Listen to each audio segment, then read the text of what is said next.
Hello guys, आज हम pant palazzo की कटिंग करने जा रहे हैं। इसमें देखिए लेंथ हमारे पास जो है प्लाजो की वो है 35 इंचेस। थाइस की मेजरमेंट हमारे पास है 28 इंचेस एंड जो मोरी है हमारे पास प्लाजो की वो है 7 इंचेस।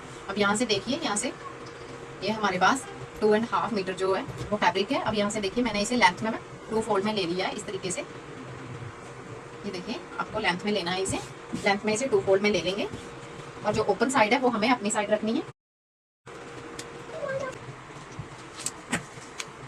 यहाँ से देखिए सबसे पहले हमारे पास लेंथ जो है वो 35 इंचेस थी, तो हमने यहाँ पे 1 इंच जो है वो कम लेना है। तो यहाँ पे हम लेंगे 34 इंचेस।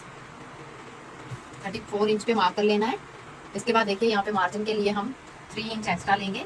37 इंच पे एक निशान लगाएंगे, एक 34 पे। अब यहाँ से देखिए हमारे पास थाइस जो है वो 28 इंचेस है, तो उसके लिए हमने आसन जो लेना है वो लेना है 11.5 इंच।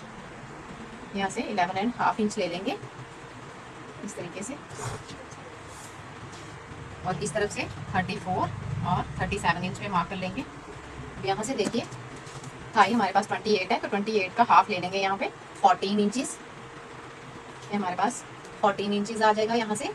अब यहाँ से जहाँ पे हमने 14 इंच का मार्क किया है उसके बैक हमें 2.5 इंच का एक निशान लगाना है।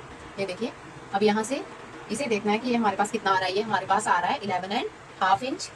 यहाँ से देखिए कि हमारे पास 11.5 इंच आ रहा है, तो 11.5 इंच ही हमने यहाँ कमर के लिए ले लेना है, 11.5 इंच। और इस तरीके से कर्व बना लेनी है आसन के लिए। और देखिए मोरी की तरफ यहाँ पे हमने 2.5 इंच छोड़ना है यहाँ से ओपन साइड से। देखिए ओपन साइड से हमने 2.5 इंच यहाँ पे छोड़ देना है। अब इसके आगे हमने मोरी का निशान लगाना है। मोरी हमारे पास है 7 इंच, तो हमने हाफ इंच एक्स्ट्रा लेना है यहाँ पे, 7.5 इंच ले लेंगे यहाँ पे। देखिए इस तरीके से 7.5 इंच। अब यहाँ से हम लेग शेपर की हेल्प से जो है वो बैक साइड के निशान को यहाँ आसन से मिला देंगे और फ्रंट को यहाँ पे इस तरफ जहाँ हमने ऊपर साइड ली है वहाँ पे मिला देंगे इसे। इस तरीके से हमने यहाँ पे ये स्केल लेना है और यहाँ पे इसे ऐसे मिला देना है। और फ्रंट में भी देखिए इस तरीके से स्केल को हमने उल्टा करके इस तरफ यहाँ ऐसे रखा था और इसके लिए यहाँ से ऐसे रख लेना है और यहाँ से इस तरीके से निशान लगा लेना है। अब यहाँ से देखिए यहाँ से हम इसकी कटिंग कर लेंगे। यहाँ पे देखिए जहाँ पे हमने फोल्ड करना है वहाँ पे कट लगा लेंगे इस तरीके से। ये हमारा जो है वो फ्रंट पार्ट आ गया है प्लाजो का। अब यहाँ से देखिए हम इसका बैक पार्ट निकालेंगे। ये क्या करना है, ये हमारे पास जो फैब्रिक है ना यहाँ पे ऊपर से हमने 2.5 इंच यहाँ पे पहले मार्क कर लेना है। अब हमने ये जो 2.5 इंच ये जो ऊपर फैब्रिक छोड़ा है हमने इसके नीचे हमारा जो फ्रंट पार्ट है उसे रखना है। इस तरीके से हमने इसे रखना है यहाँ पे फ्रंट पार्ट को। ये देखिए हमने इसका फ्रंट पार्ट यहाँ पे रख लिया है। अब यहाँ से देखिए ये हमें फ्रंट पार्ट के ऊपर 2.5 इंच चाहिए था, वो आ गया हमारे पास। अब यहाँ से देखिए इस आसन को हम आगे ले जाएंगे इस तरीके से और यहाँ पे भी 2.5 इंच मार्क कर लेंगे। यहाँ से इसी तरीके से 2.5 इंच जो है वो मार्किंग करते जाएंगे।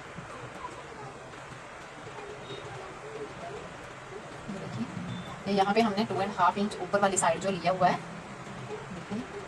ऊपर की साइड ये जो हमने 2.5 इंच जो है फ्रंट पार्ट से ऊपर जो लिया है ये यहाँ पे ये देखिए यहाँ पे कट होगा। ये हमारा बैक साइड का आसन और ये अब इसे हम एक तिरछी लाइन की तरह लगाएंगे। देखिए आसन उठा हुआ आएगा पीछे से बैक पार्ट का जो है और हमने इसको फ्रंट पार्ट के आगे मिलाना है। ये देखिए इस तरीके से यहाँ पे ये हमने फ्रंट पार्ट के जो आगे वाला हिस्सा है इसे वहाँ मिलाना है। अब बाकी देखिए नीचे की तरफ अब देखिए यहाँ पे भी हमने 2.5 इंच जो है वो एक्स्ट्रा ले लेना है। बैक पार्ट हमेशा ही इसका फ्रंट पार्ट से 2.5 इंच जो है वो एक्स्ट्रा रहेगा। ये देखिए और यहाँ से भी ध्यान रखना है कि ये जो हमारे पास फैब्रिक है ये भी हमारे पास 2.5 इंच जो है वो हमने छोड़ना है, उसके बाद ही आगे रखना है हमने फ्रंट पार्ट को। अब यहाँ से देखिए ये हमारे बैक पार्ट का भी जो है वो ड्राफ्ट लग गया। अब हम इसके ऊपर कटिंग कर लेंगे।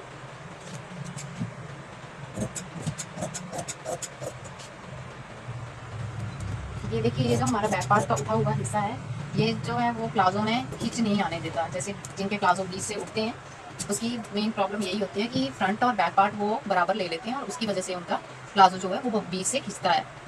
तो ये बैक पार्ट जो है वो हमने 2.5 इंच जो है वो हमेशा एक्स्ट्रा रखना है।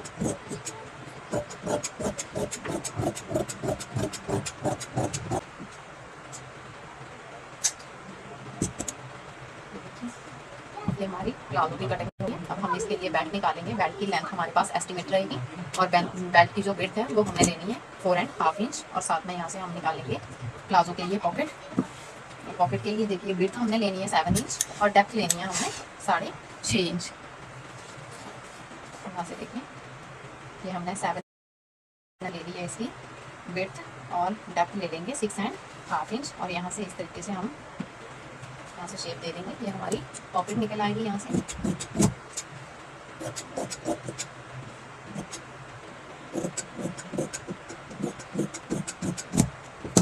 हमारे पास प्लाजो की पॉकेट आ गई और यहाँ से हम प्लाजो की बेल्ट निकालेंगे।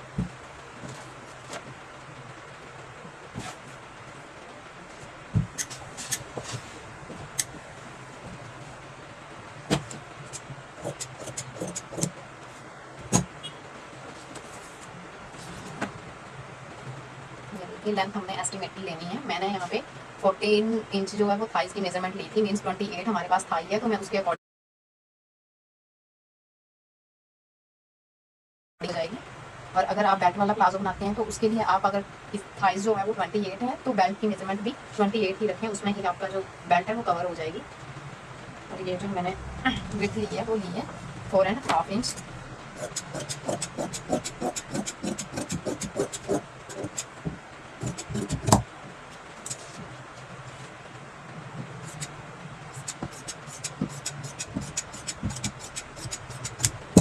देखिए हमारे पास बेल्ट इस तरह से हमारी प्लाजो की कटिंग कंप्लीट हो गई है।